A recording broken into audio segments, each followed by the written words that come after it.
네, 오늘부터 우리가 이제 본격적으로 사사들의 이야기를 함께 살펴보겠습니다. 여러분 지난주에 보셨던 이 표를 보시면 이제 하나님께서 이스라엘 백성들을 위해서 세우신 이 사사들이 나옵니다. 우리가 지난주까지 보았던 이 사사기의 첫 부분, 앞부분은 어떤 부분이었냐면요, 이스라엘 백성들의 불신앙과 불순종 그리고 배교에 대해서 배웠습니다. 그렇죠. 조금 무거운 내용이었어요. 사실 지난주는 불순종과 불신앙으로 인해서 하나님을 떠난 배교하는 이스라엘 백성들에 대해서 우리가 지난 첫 시간에 앞부분을 보았습니다. 그리고 그렇게 배교하고 떠나는 이스라엘 백성들을 향하신 하나님의 또 무엇이 있었어요? 하나님의 징계와 심판이 있었죠. 맞습니다. 하나님은 자기 백성들이 하나님을 떠나고 우상 숭배할 때 그냥 내버려 두지 않으시고 징계하시고 심판하심으로 그들이 하나님을 찾도록 하신 것, 이게 바로 전반부의 전형적인 전체적인 내용이었습니다. 자, 오늘부터 보게 되는 이 중심 부분입니다. 이제 중심 부분을 함께 볼 텐데요, 이 중심 부분은 빨간 글자로 되어 있는 것처럼 성령의 감동을 받은 사사들의 활동을 중심으로 이제 우리가 보게 될 것입니다.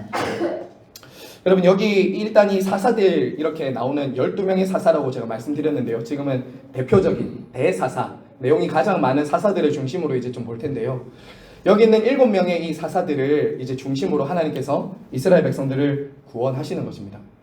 이 사사들의 특징이 무엇이냐면요, 이들의 특징은 하나님께서 대리 통치자들로 세운 사람들이다라는 거예요. 이스라엘의 대리 통치자들로 세웠다. 여러분, 사사시대의 특징이 이렇게 왕이 없으므로 각기 소견에 옳은 대로 행했던 시대라고 말씀드렸죠. 사사들이 활동했던 시대는 이제 왕이 없으므로 각기 소견에 옳은 대로 행했던 때였습니다. 하지만 여러분, 여기 나온 이 사사들을 보시면 우리는 왕이 없었던 것이 아니라 왕이신 하나님께서 자기 백성들을 구원하시고 보호하시고자 여전히 다스리고 계실 왕이라는 것을 보셔야 됩니다. 그러니까 여기 있는 사사들을 통해서 하나님이 여전히 이스라엘을 통치하시고 다스리는 왕이시다라는 것을 우리는 보아야 한다는 것입니다. 그래서 여기서 핵심, 사사들에게는 반드시 무엇이 임해야 되냐면요, 성령의 감동, 하나님의 신이 그에게 임한 사람이 사사가 될 수 있었습니다. 이 말은 다른 말로 하면 이 사사들은 단순히 힘 있는 사람이나 유력한 사람, 유명한 사람이 아니었다는 거예요. 우리가 오늘부터 보겠지만 굉장히 평범한 사람, 아니 평범 이하의 사람, 부족하고 연약함이 많은 사람까지도 하나님이 여호와의 신이 그에게 임하시고 감동할 때 쓰임받았다라는 것, 우리는 이것을 이제 보게 될 것입니다. 어떤 영웅적인 사람들이 아니었다는 거예요. 자질이나 조건이나 능력이 있었던 사람 하나는 부르신 것이 아니라 오직 하나님의 신이 그를 감동하고 임할 때 쓰임받는 사람이었다라는 거죠. 여러분, 도표 한번 보세요. 도표를 보시면 묘하게 유사성을 가지고 대칭이 있다는 것을 볼 수 있어요. 대칭. 온니엘, 첫 번째 나오는 오늘 우리가 읽었던 이 온니엘은 앞으로 나오게 되는 모든 사사기의 사사들의 이야기에 등장하는 이 패턴, 악순환, 그 불순종과 실패의 악순환 이어서 나오는 하나님의 구원, 하나님의 보호를 보여주는 대표적인 사람이 온니엘입니다. 자, 그런데 에훗과 삼손이 또 닮아 있어요. 에훗과 삼손은 고독한 대중들의 영웅, 나중에 보면 홀로 이제 막 싸우거든요. 이런 것들이 이제 에훗과 삼손이 잘 보여주고요. 드보라와 입다는 정말 의외의 사람입니다. 드보라는 여성이고 이 입다는 이제 나중에 보면 불량배거든요. 보시면은 불량배에 이제 추방된 사람이었어요. 그런데 그런 의외의 사람들을 통해서 하나님이 구원하신다는 걸 잘 보여줍니다. 그런데 이스라엘은 이런 수치스럽게도 이런 사람들을 이제 의지한다라는 것을 보여주는 내용이에요.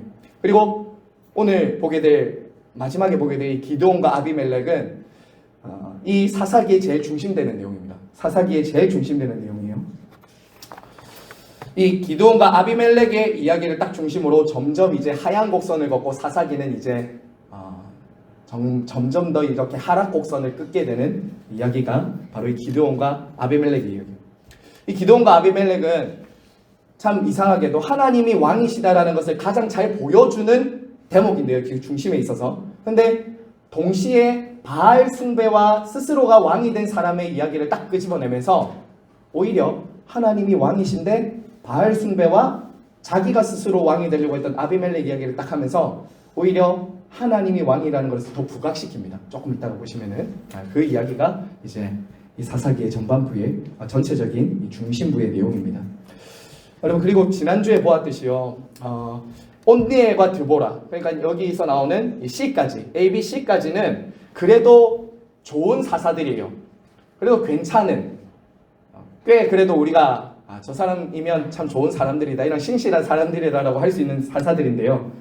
기드온 때부터는 굉장히 사사들이 이렇게 가나안에 함께 오염되어서 그 문화 속에서 사사들도 오염받는 것을 우리가 보게 됩니다. 그리고 나중에 삼손에 대해서는 절정에 이르죠. 삼손에 이를 때는 절정에 갑니다. 예를 한번 보실까요?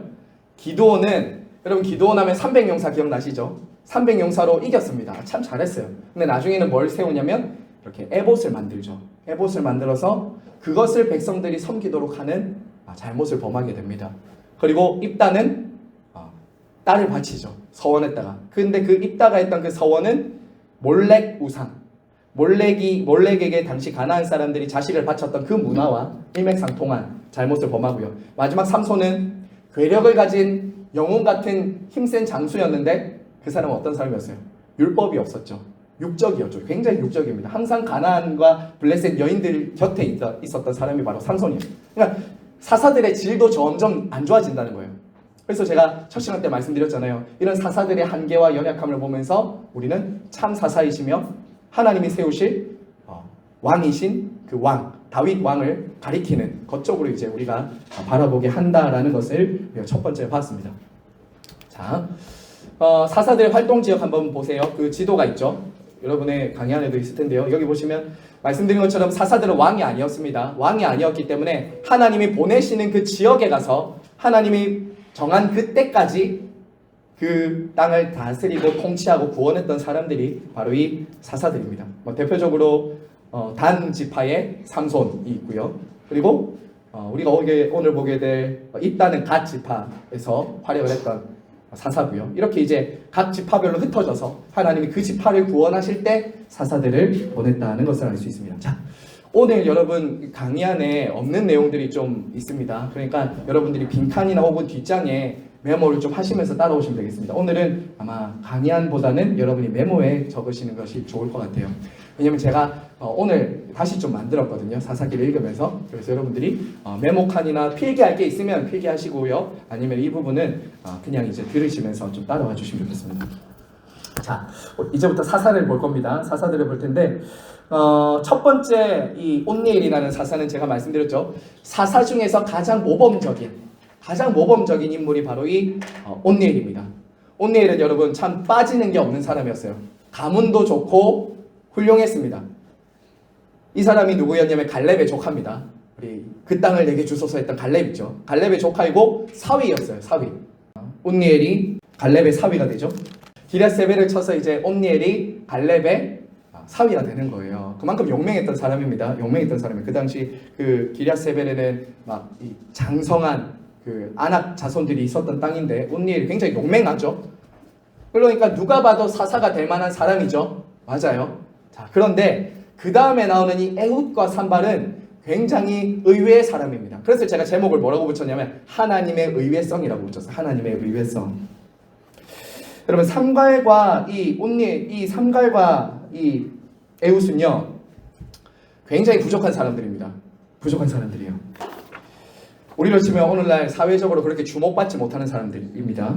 자, 여러분 온니엘과 다르게 신분이 출중한 사람들이 아니었어요. 에훗은 당시에 여러분 에훗이 별명이 뭐냐면 왼손잡이입니다. 왼손잡이에요. 당시 오른손이 보편적으로 사용을 했었던 손이고요. 그리고 오른손에 권세와 영광을 많이 이렇게 붙였던 손이 오른손인데 당시 왼손잡이다. 이것은 성경의 해석자들은 많이 오른손에 심각한 장애가 있거나 이런 불편함이 있는 사람이었을 것이라고 추정합니다. 그러니까 약함이 있던 사람이 바로 이 에훗이었던 거죠. 에훗은. 그러니까 오른손에 제약이 있는 사람, 장애가 있는 사람이 바로 이 에훗이었어요. 삼갈도 마찬가지입니다. 여러분 삼갈이 이름이 뭐냐면 뭐라고 부르냐면 아낫 자손이라고 부릅니다. 아낫 자손. 근데 이 아낫 자손은요, 아낫은 바알 신이죠. 바알 신의 여동생입니다. 바알 신의 여동생으로 전쟁의 신이었어요. 그러니까 자식의 이름을 아낫의 아들이라고 불렀다라는 것은 무엇을 의미할까요? 부모가 우상숭배자였다는 것일 가능성이 높습니다. 그러니까 이처럼 이 삼갈은 이방신의 이름을 부르는 어머니가 이름을 그렇게 지어줄 만큼, 아낫 자손이라고 부를 만큼 이렇게 이름이 그렇게 신앙심으로 지어진 이름이 아니라는 거예요. 게다가 여러분, 뭘로 많은 사람을 죽입니까? 소모는 막대기. 소모는 그런, 어쩌면은 그런 농부라고 하나요? 그런 사람이었겠죠. 그러니까 뭔가 유명하고 탁월하고 능력 있는 사람들이 아니었다는 거예요. 이 두 사람은 부족함과 결점이 많은 사람들을 통해서 하나님이 하나님의 일과 역사를 이루어 가신다라는 거예요. 그래서 하나님의 의외성이라고 부르는 겁니다. 여러분, 왜 그러면 여기서 하나 질문을 해봐야죠. 왜 하나님이 이렇게 누가 봐도 기대하고 원했던 사람들이 아니라 왜 이렇게 부족하고 한계가 많고 연약한 사람들을 부르시는 걸까요? 저 같은 사람들. 네? 맞습니다. 맞아요. 오직 하나님께만 능력이 있고 사람에게 있지 않다는 것을 보여주기 위해서 하나님은 연약하고 부족한 사람들을 하나님을 부르셨다라는 거예요. 한번 생각해 보세요. 이걸 조금 다르게 한번 생각해 보세요. 만약 누가 봐도 저 사람 할만한 사람이지, 누가 봐도 저 사람 대단하고 능력이 있어 할만한 사람이지 라는 사람들을 딱 뽑아서 부르셨다고 한번 생각해 보세요. 그러면 그 사람을 통해서 하나님이 구원하신다 하더라도 사람들은 누구를 보겠어요? 은근히 그 사람을 보겠죠. 맞아, 저 사람 정도면은 하나님이 사용하실 만도 해 라는 것을 우리는 기대해 볼 수 있지 않습니까? 그리고 은연중에 사람들은 그 사람을 통해서 일하신 하나님보다는 그 사람을 숭배할 가능성이 높아져요. 그 사람을 숭배하고 영광을 돌리게 된다고요. 그래서 하나님은 여러분, 약하고 부족하고 연약한 사람들을 통해서 하나님의 능력을 나타내셔서 오직 하나님께만 영광이 돌리도록 하셨다라는 것이 바로 이 연약한 사사들이 보여주는 이야기입니다. 사랑하는 여러분, 오늘날에도 근데 그런 성공 신화를 좀 가지고 있는 사람들이 우리 주변에도 있지 않습니까? 저와 여러분 안에는 좀 어떠세요? 신앙생활 하시는 분들 중에서도 이런 성공 신화가 있는 분들이 계십니다. 하나님이 사용하는 사람들은 뭔가 달라도 다르다는 간증을 좀 많이 하고 싶어요. 뭔가 좀 달라도 다르다. 예수님을 믿는다고 하는 사람들 중에서도요, 출신이나 학벌을 뛰어넘지 못하는 사람들이 참 많습니다. 실제로 그래요. 그래서 그래도 이런 그런 것들은 있어야지 하나님이 쓰신다라고 어느 정도는 생각을 하고 있는 것이죠. 그러면서 세상적인 어떤 엘리트 과정이나 근사한 길로만 하나님이 그렇게 준비시켜서 쓰신다라는 은연중에 이런 성공 신화들이 우리 안에도 들어와 있을 수 있다는 거예요. 그러니까 이 말은 결국 뭐예요? 은연중에 하나님도 어떤 인간들이 가진 능력이나 힘을 기대어서 당신의 일을 하신다라고 생각을 하는 것이죠. 그런데 정말 그럴까요? 물론 여러분, 하나님께서 당신의 백성들 우리 각자에게 은사와 재능을 주신 때가 있습니다. 때로 우리의 강함을 가지고 하나님은 쓰시기도 하세요. 하지만 오늘날 우리 사람들이 생각하는 것처럼 어떤 성공신화처럼 하나님은 우리가 어떤 것을 가지고 있어야지만이 그것을 통해서 일하시는 분은 아니세요. 그런 거 없어도, 출신이나 신분이나 학벌이나 스펙이나 이런 힘이 내게 없어도 하나님은 충분히 쓰실 수 있어요. 장애가 있어요. 출신이 부족해요. 소모는 막대기 같은 부족한 걸 가지고 있어도 그 사람에게 여호와의 신이 임하고 하나님이 쓰신다고 하면 사용하신다는 거예요. 여러분, 왜냐하면 때로는 하나님이 우리의 어떤 가진 것을 가지고 하나님이 일하신다고 하면 은연중에 사람의 마음에 뭐가 들어올까요?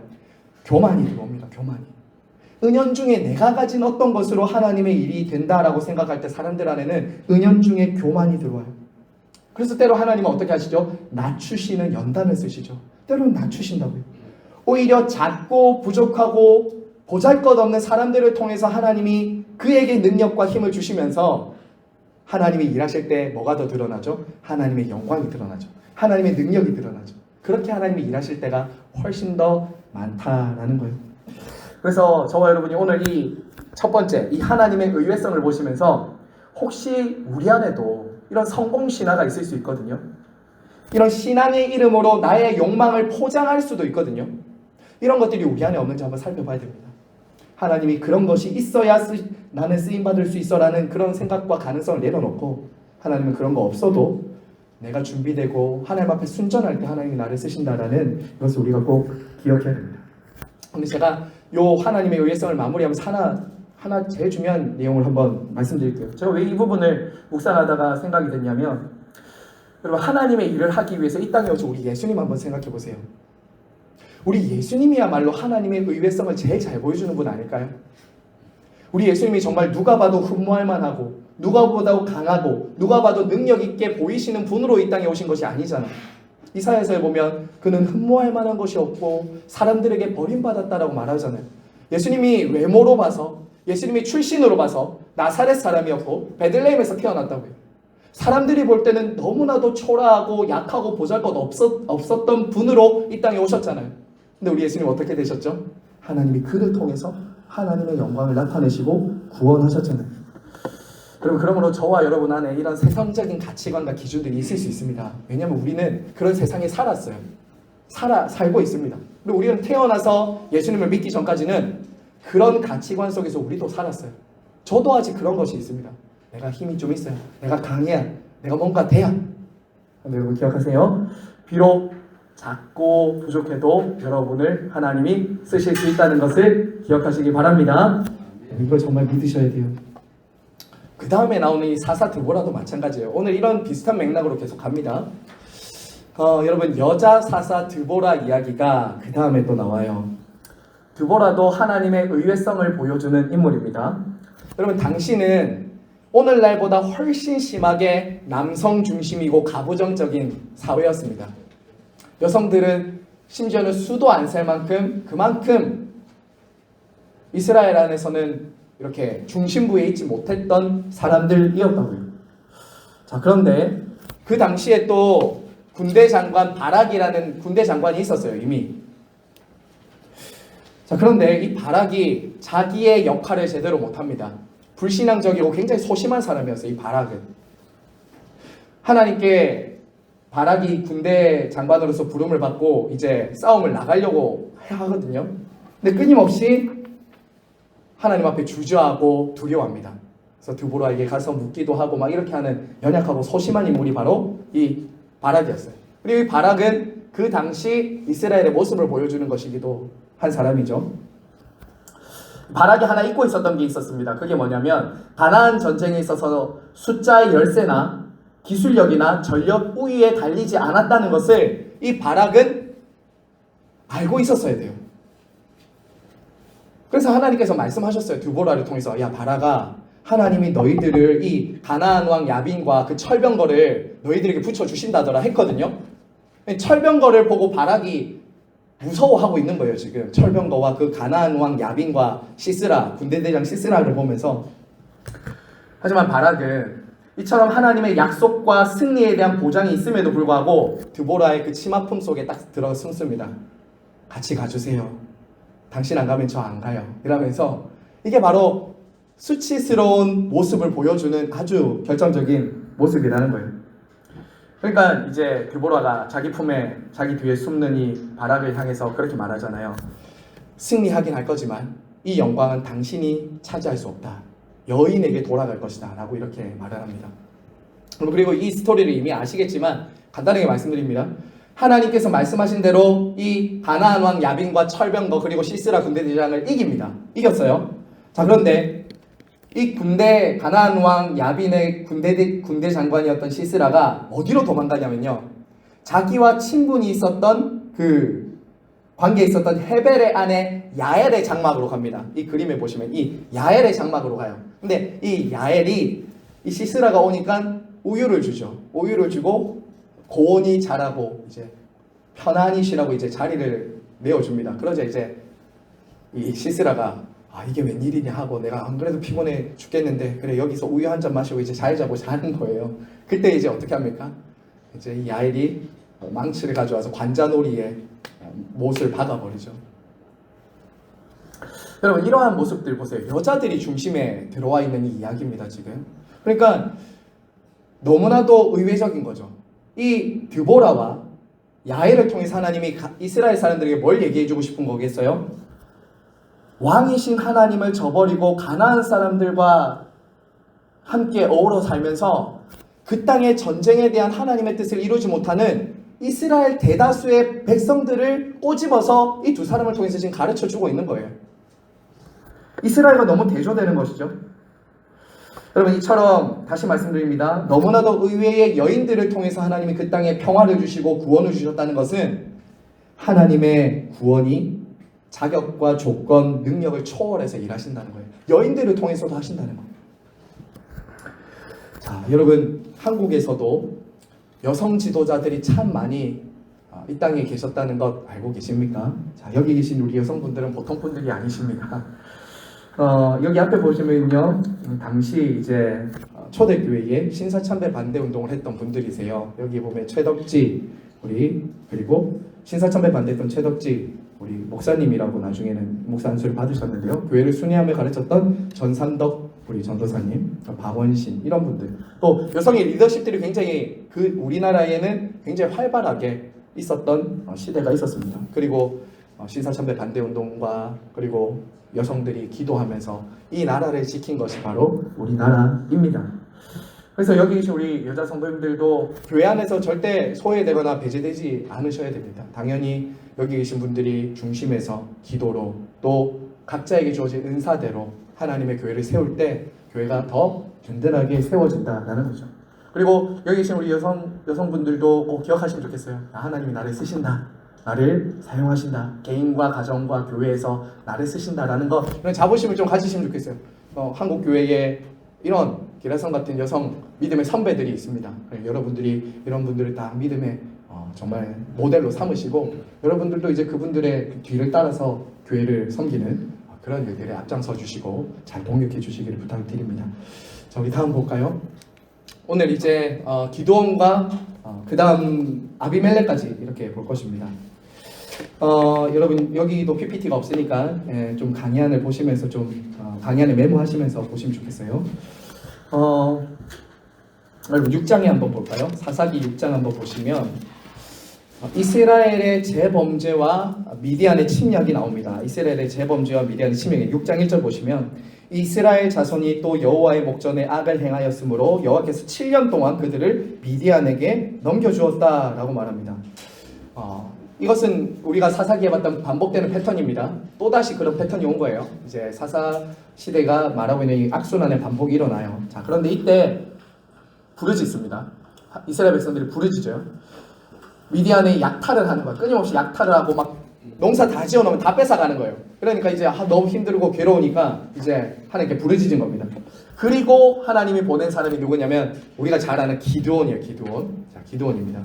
자, 그런데 기드온도 참 자질로 보면, 믿음으로 보면 참 부족한 사람입니다. 여러분, 그러니까 주변에 좀 믿음이 부족하고 자질이 부족해 보이는 사람이 있으시죠? 그런 사람 보면 하나님이 어떻게 참 귀하게 쓰시려고 이렇게 보셔야 됩니다. 이제 보면은 부품 중에서도 독특한 부품들이 있잖아요. 보면 그런 것처럼 저 사람 좀 모자라다, 부족하다라는 사람들 보시면 하나님 얼마나 귀하게 쓰실까, 이런 좀 마음을 가지고 보시면 좋겠어요. 여러분, 기드온도 준비됐던 사람이 아니었습니다. 굉장히 소심하고 믿음이 부족했던 사람이에요. 여호와의 사자가 왔을 때 어디서 여러분 밀을 타작하고 있었죠? 저기가 어디냐면 포도주 틀이에요. 포도주 틀. 여러분, 포도주 틀은 포도주를 밟아서 포도즙을 내는 곳인데 거기서 이제 밀을 타작하고 있었다고요. 그만큼 두려워하고 무서워해서 숨어 있었던 사람이라고요. 뭔가 당당하게 싸울 만한 사람이 아니었다고요. 여러분이 나중에 기드온 이야기를 읽어보시면 굉장히 소심한 사람입니다. 굉장히 뭔가 앞서서 리더가 될 만한 사람이 아니었다고요. 하나님을 많이 시험하고요. 하나님과 많이 막 이렇게 그냥 안 해요. 하나님이 굉장히 많이 설득하십니다. 그러니까 우여곡절 끝에 이제 설득당해서 사사가 되는 사람이 바로 이 기드온이에요. 굉장히 소심한 기질을 가지고 있었죠. 자, 그런데 이 기드온을 부르실 때 하나님이 뭐라고 부르냐면 굉장히 이상해요. 큰 용사여 라고 불러요. 큰 용사여. 이렇게 소심하게 포도주 틀에서 밀을 타작하고 있고 숨어있는 이 기드온을 보면서 하나님 뭐라고 하냐, 큰 용사여 이렇게 말해요. 야, 너무 역설적이죠. 근데 그 다음에 하나님이 왜 큰 용사여라고 말하냐면 하나님이 너와 함께 계시도다 이렇게 말해요. 그가 크기 때문이 아니었어요. 저와 여러분은 큰 사람들이 아닐 수도 있어요. 그런데 하나님이 보실 때는 하나님이 함께하는 그 사람은 큰 사람이 되는 거죠. 이게 바로 기드온에게 주신 첫 번째 말씀이었어요. 어쨌든 여러분, 이후에 기드온이 끈질기게 하나님을 설득해서 결국 나간다고 합니다. 나가려고 했어요. 자, 그런데 백성들도 막 모이는 거예요. 기드온에게 사람들이 막 모이기 시작하는 거예요. 그리고 리더십도 생겼습니다. 이제 결정적으로 나가기만 하면 돼요. 근데 하나 더 하나님 앞에 또 묻습니다. 하나님, 이 전쟁 이기게 해주신다면 양털 한 뭉치 딱 이제 꺼내놓고 여기만 젖어 있고 나머지가 다 이렇게 말라 있으면 하나님이 나를 통해서 이기게 하시는 거 알겠습니다.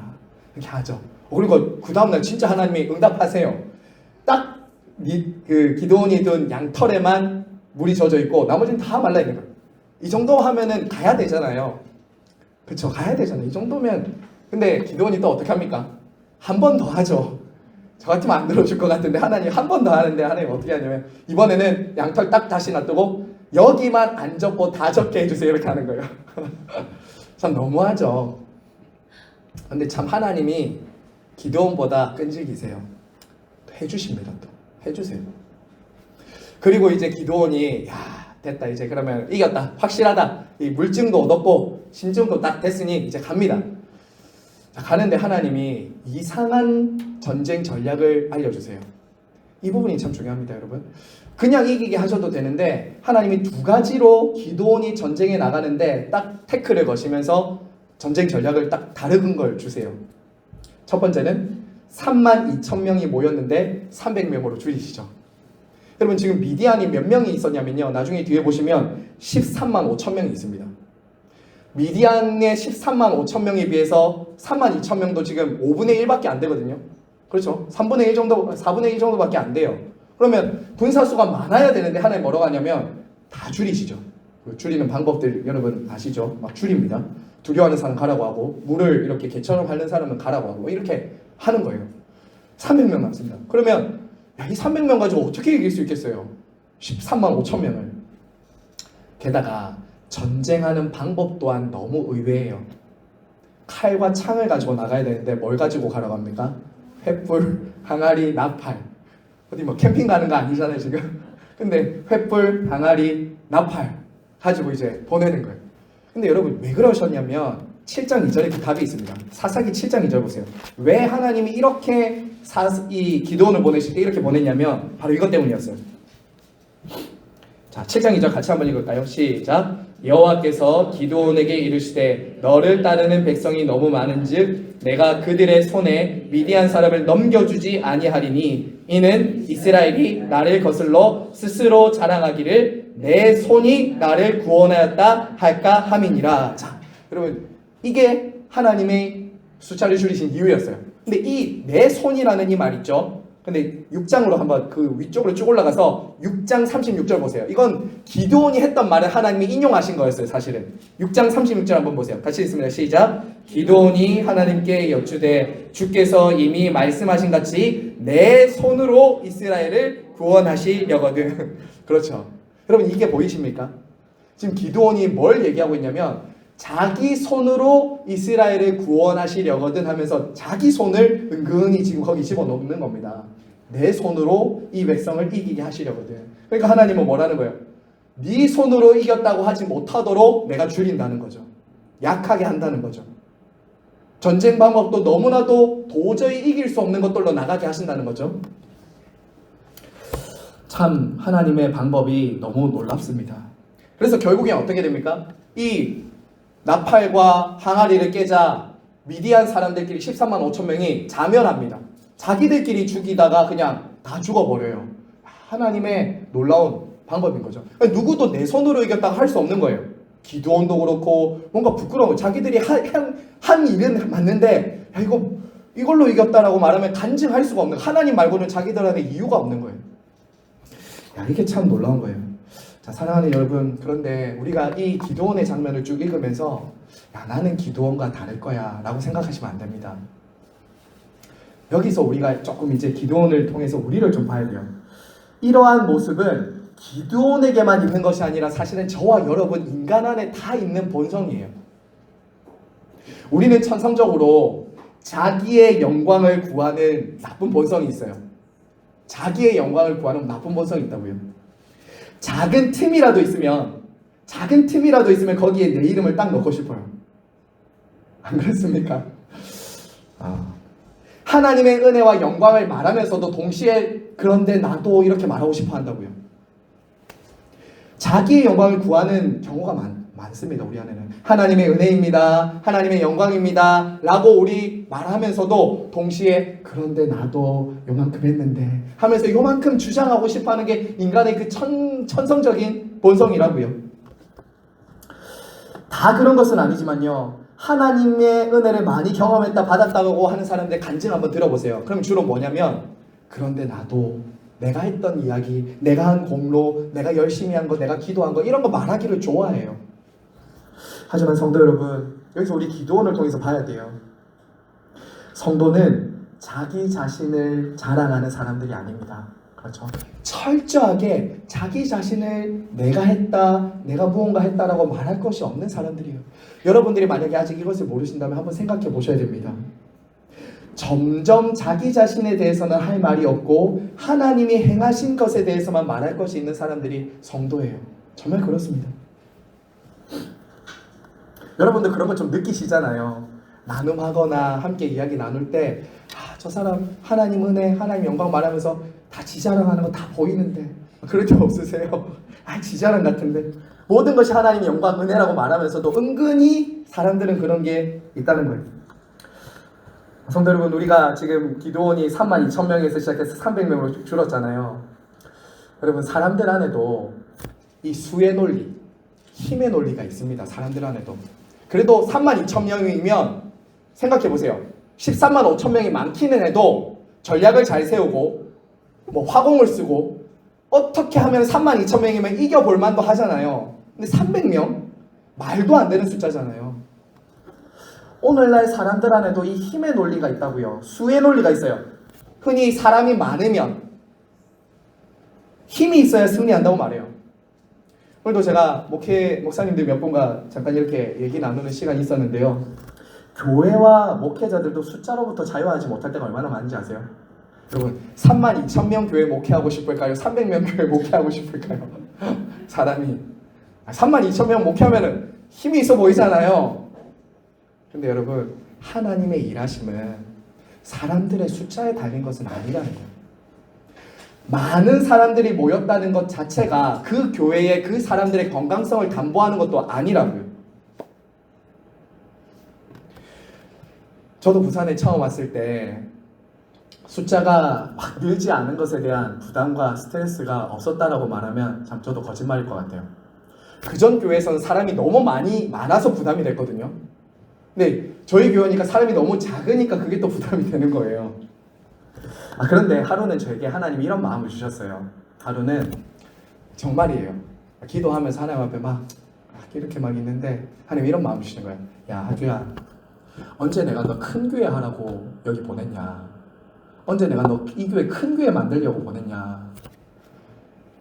나는 네가 내가 서 있으라고 한 자리에 서 있는 것이 자랑이고 영광이라는 거 알면 좋겠다. 이 마음 주셨어요. 여기 계신 분들도 다 그렇지 않으세요? 그럼 다 그렇지는 않으시겠죠. 저처럼 안 그러시는 분들이 신실하신 분이 더 많으실 거예요. 큰 교회 가서 남들이 좀 알아주는 좋은 교회 가서 참 그렇게 신앙생활 하고 싶은 마음 있으신 분들이 계실 수도 있어요. 하지만 여러분, 저는 이제 그런 수에 대해서는 점점 좀 자유해진 것 같아요. 그때 그 하나님의 음성을 듣고 하주야, 내가 여기 네 큰 교회 하라고 보낸 거 아니다. 물론 복음과 말씀이 전해져서 자연스럽게 열매로서 사람들의 숫자가 많아지는 것, 그거 좋은 일이고 감사한 일입니다. 하지만 무조건 사람들의 수가 많아지고 커야지만이 하나님의 일을 할 수 있다고 저는 그런 신화는 믿지는 않습니다. 하나님은 작으면 작은 대로, 크면 큰 대로 일하실 수 있는 분이다. 우리는 이것을 잊지 말아야 됩니다. 오히려 하나님은 저와 여러분처럼 눈에 보기에는 크지 않고 대단하지 않지만 하나님의 능력을 오로지 드러낼 수 있는 사람들을 부르셔서 하나님의 능력을 나타내실 때가 더 많아요. 왜요? 그렇게 하셔야지만이 내가 내 손으로 구원했다라고 하지 않고 하나님의 손이 이 일을 하셨습니다라고 온전히 인정하고 높일 수 있기 때문에 그런 좀 신앙의 그런 자존감, 그런 마음을 좀 가지시면 좋겠습니다. 자, 이제 마지막 끝으로 한 사람만 더 보고 마무리할까요? 바로 아비멜렉입니다. 아비멜렉. 여러분, 이 아비멜렉은 아까 말씀드린 대로 사사시대의 악의 정점을 보여주는 사람입니다. 사사시대의 타락의 정점이 바로 이 아비멜렉이에요. 이 부분도 강의 안에 없으니까 좀 들어주세요. 다음 주부터 강의한 대로 갈 겁니다. 아비멜렉은 스스로 왕이 된 사람이에요. 거기 적으시면 이 아비멜렉의 핵심은 뭐냐? 스스로 왕이 된 사람이에요. 이 부분을 읽으면 참 슬퍼요. 사실 이 부분을 참 읽으면 이게 이스라엘 백성들의 모습인가? 여러분, 아비멜렉은 누구냐면 기드온의 아들들 중에 한 명입니다. 이 기드온이 아들이 몇 명이었냐면 70명이었어요. 70명이나 됐어요. 근데 이 아비멜렉은 이 어머니가 세겜 출신의 첩이었는데요. 이 세겜 중심으로 세력을 구축해서 이제 스스로 왕이 될 준비를 합니다. 불량배들을 고용합니다. 용병으로. 그렇게 해서 쿠데타를 일으켜요. 군사 쿠데타를. 그래서 참 정말 끔찍하게도 70명의 자기를 제외한 70명의 형제들을 죽여버립니다. 다 죽여버려요. 그리고 스스로 왕이 됩니다. 이때 한 사람이 딱 남아요. 이때 한 사람이 누구냐면 요담입니다. 맨 마지막에 보이는 이 요담. 이 요담이 이제 스스로 왕이 된 기드온에게 이 가시나무 비유를 들면서 저주를 하고 예언을 하죠. 결국 이 스스로 왕이 된 아비멜렉, 당신은 성공하지 못하고 반드시 망할 것이다 라고 이렇게 예언을 합니다. 그리고 실제로 아비멜렉은 나중에 내전으로 인해서 세겜 사람들, 자기를 추종했던 세겜 사람들로부터 공격을 받게 돼요. 그리고 나중에 전쟁에 나가죠. 전쟁에 나가서는 이 데베스 땅을 치는 그 과정 속에서 위에서 여인이 맷돌로 던져서 이 아비멜렉이 죽게 되죠. 이런 비참한 결말을 맞이한 사람이 아비멜렉이었습니다. 여러분, 이 아비멜렉을 통해서 우리가 볼 수 있는 한 가지 중요한 교훈은 이것이에요. 자신의 야망을 위해서 권력을 탐한 사람은 반드시 멸망한다는 거예요. 자신의 야망을 이루기 위해서 권력을 탐한 사람은 반드시 멸망한다. 이걸 보여주는 것입니다. 자, 여기서 표를 하나 보실까요? 이 표를 보시면 여러분, 스스로 왕이 되려고 한 사람과 하나님이 세우신 왕인 그리스도를 좀 대조해서 우리가 좀 보면서 마무리하려고 합니다. 여러분, 이 표를 보시면 하나님이 세우시는 참된 왕과 스스로 왕이 되어서 불의한 왕국을 세우는 두 사람이 대조가 됩니다. 보세요. 첫 번째, 거짓 왕 아비멜렉의 왕의 기원은 어디냐면 스스로 왕이 되려고 했어요. 하나님이 안 세우셨습니다. 통치 방법은 뭐예요? 미움, 살인, 배신. 백성들을 희생시키는 방법으로 자기가 왕이 됩니다. 통치 목적은요, 뭐예요? 자기 나라, 세상 왕국을 세우는 것이 아비멜렉이에요. 통치 결과는 뭐냐? 결국 비참한 결말이에요. 자, 그런데 우리가 유일한 사사이시며 참으로 하나님으로부터 보냄받으신 왕이신 예수님은 어떤 분이셨냐면 왕의 기원이 예수 그리스도는 하나님께로부터 보냄받죠. 통치 방법은요, 자기 희생적 사랑과 순종과 의와 공평, 이것으로 우리 예수님은 다스리세요. 그리고 스스로가 희생하시죠. 죽으시는 방식으로 자기 백성을 구원하십니다. 통치 목적은요, 하나님 나라를 세우는 거예요. 그리고 결과는요, 영원한 하나님의 나라. 이게 우리 예수님이 보여주셨던 방식이었어요. 이건 저와 여러분의 삶의 방식이기도 해야 됩니다. 저와 여러분이 예수님의 모습을 닮아가는 작은 사사들, 작은 종이 되어서 이 나라를 세워가야 되는 거죠. 오른쪽에 계신 참된 왕이신 예수 그리스도를 닮아서, 왼쪽은 이 세상 사람들이 하는 일이에요. 오른쪽은 성도들과 주님의 제자들이 보여야 될 모습인 거죠. 우리는 아비멜렉처럼 자기 왕국을 세우는 사람들이 아니라 바로 예수님의 통치를 인정하고 순종하면서 하나님 나라를 세워야 되는 사람들이다라는 것 기억해 주시기를 바랍니다. 자, 이제 말씀을 맺겠습니다. 오늘 이 사사기 정리하면서 우리 하나님이 세우신 사사들을 보았습니다. 여러분 어떠세요? 이미 사사기는 아마 어릴 때부터 들어오셨고 또 성경 이야기로 많이 읽으셨겠지만 저는 이번에 이렇게 좀 묵상하면서 참 사사들이 가진 약함과 부족과 한계, 때로는 미련함. 다음 주에 보게 될 이 입다와 삼손은 더한 사람들이거든요, 사실은. 그런데 그런 사람들 약함을 통해서도 하나님이 일하신다는 것이 참 위로가 되고 소망이 되었어요. 여러분 기억하십시오. 성도는 스스로 강해지는 사람들이 아닙니다. 하나님이 강하게 해주시는 사람들이 성도입니다. 하나님의 신으로 충만할 때만이 하나님의 일을 할 수 있고요. 하나님의 신이 나를 떠나시면 나는 아무것도 할 수 없는 연약한 사람들이라는 것을 인정할 수 있는 사람들이 바로 성도입니다. 그래서 우리는 오늘도 그런 기도를 해야 되는 거예요. 하나님, 하나님의 은혜가 없으면 주님의 성령이 내게서부터 떠나시면 저는 아무것도 할 수 없는 사람입니다. 하지만 하나님의 영이 있고 하나님의 은혜가 있으면 아무리 약하고 부족해도 나는 강하게 쓰임받습니다 라는 것을 우리는 이 사사들을 통해 보게 되는 거죠. 이제 저와 여러분은 참되시며 유일하신 사사이신 예수 그리스도를 통해서 구원받고 보냄을 받습니다. 작은 사사들이세요. 여러분은 내일부터 다시 작은 사사들로 이 세상에 가십니다. 가정으로, 직장으로, 일터로 여러분이 속한 곳에 가게 되실 것입니다. 그럴 때 하나만 부탁드리겠습니다. 여러분의 작음, 세상의 큼을 보지 마십시오. 여러분을 부르시고 함께 하시는 하나님의 크심을 더 크게 바라보는 믿음의 눈이 열리기를 간절히 바라고 소망합니다. 아멘. 여러분 자신을 보지 마세요. 세상의 큼을 보지 마세요. 문제의 높음과 큼을 보지 마세요. 하나님이 얼마나 크신가.